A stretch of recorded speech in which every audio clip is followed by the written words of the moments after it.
With the climbing numbers of positive cases of COVID-19 across Central Texas, many are concerned how it can affect the homeless population. Fox 44's Kendall Green spoke with folks from Mission Waco about how they're assisting the homeless in the area as the virus spreads. Hey Noelle, Mission Waco serves dozens of folks that are homeless in the Waco area.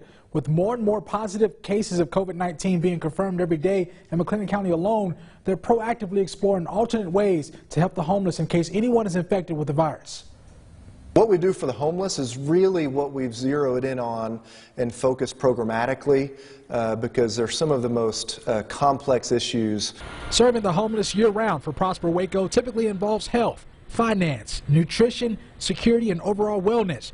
But with the rise of COVID-19, John Calloway says more variables must now be considered. Not just the wellness of the homeless, but the overall health and safety of Waco's general population as well. So to better address the matter, the shelter that normally operates in the evenings only has been transformed to a 24-hour shelter.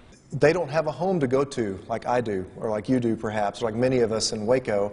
And so they can't self-quarantine for 14 days and wait for test results back. The organization has been talking with physicians in town, medical providers, as well as other city governments like Dallas, who recently secured 50 hotel rooms at a local hotel to house those who are symptomatic. Mission Waco ideally wants to follow that model. When somebody comes to us and says, I've been exposed to this virus or exposed to somebody who has it, it's a confirmed case, but I'm not showing any symptoms, well, I don't want them in the regular population and sleeping in the same rooms that the rest of my group does. But that hasn't come without some bumps in the road.